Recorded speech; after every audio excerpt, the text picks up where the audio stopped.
एक कहानी, साड़ी के टुकड़े। एक नगर में एक जुलाहा रहता था। वो स्वभाव से अत्यंत शांत, नम्र तथा मिलनसार था। उसे क्रोध तो कभी आता ही नहीं था।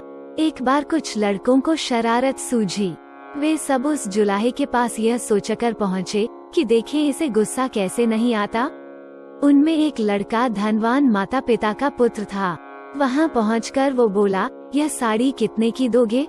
जुलाहे ने कहा, 10 रुपए की। तब लड़के ने उसे चिढ़ाने के उद्देश्य से साड़ी के 2 टुकड़े कर दिए और एक टुकड़ा हाथ में लेकर बोला, मुझे पूरी साड़ी नहीं चाहिए, आधी चाहिए। इसका क्या दाम लोगे? जुलाहे ने बड़ी शांति से कहा, 5 रुपए। लड़के ने उस टुकड़े के भी 2 भाग किए और दाम पूछा। जुलाहा अब भी शांत। उसने बताया, 2.5 रुपए। लड़का इसी प्रकार साड़ी के टुकड़े करता गया। अंत में बोला, अब मुझे यह साड़ी नहीं चाहिए। यह टुकड़े मेरे किस काम के? जुलाहे ने शांत भाव से कहा, बेटे, अब यह टुकड़े तुम्हारे ही क्या, किसी के भी काम के नहीं रहे। अब लड़के को शर्म आई और कहने लगा, मैंने आपका नुकसान किया है, अतः मैं आपकी साड़ी का दाम दे देता हूँ। जुलाहे ने कहा, जब आपने साड़ी ली ही नहीं, तब मैं आपसे पैसे कैसे ले सकता हूँ? लड़के का अभिमान जागा और वो कहने लगा, मैं बहुत अमीर आदमी हूँ, तुम गरीब हो। मैं रुपए दे दूंगा तो मुझे कोई फर्क नहीं पड़ेगा, पर तुम यह घाटा कैसे सहोगे? और नुकसान मैंने किया है तो घाटा भी मुझे ही पूरा करना चाहिए। जुलाहे ने मुस्कुराते हुए कहा, तुम यह घाटा पूरा नहीं कर सकते। सोचो, किसान का कितना श्रम लगा, तब कपास पैदा हुई। फिर मेरी स्त्री ने अपनी मेहनत से उस कपास को बुना और सूत काता। फिर मैंने उसे रंगा और बुना।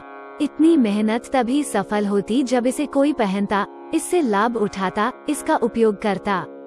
पर तुमने उसके टुकड़े टुकड़े कर डाले। रुपए से यह घाटा कैसे पूरा होगा? जुलाहे की आवाज में आक्रोश के स्थान पर अत्यंत दया और सौम्यता थी। लड़का शर्म से पानी पानी हो गया।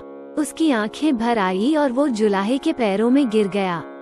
जुलाहे ने बड़े प्यार से उसे उठाकर उसकी पीठ पर हाथ फिराते हुए कहा, बेटा, यदि मैं तुम्हारे रुपए ले लेता तो उसमें मेरा काम चल जाता, पर तुम्हारी जिंदगी का वही हाल होता जो उस साड़ी का हुआ।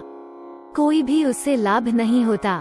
साड़ी एक गई, मैं दूसरी बना दूंगा, पर तुम्हारी जिंदगी एक बार अहंकार में नष्ट हो गई तो दूसरी कहां से लाओगे तुम? तुम्हारा पश्चाताप या अपने अभिमान को पहचानना ही मेरे लिए बहुत कीमती है। जुलाहे की ऊंची सोच समझ और संयम की पराकाष्ठा ने लड़के का जीवन बदल दिया। वो जुलाहा कोई और नहीं था, बल्कि संत कबीरदास जी थे।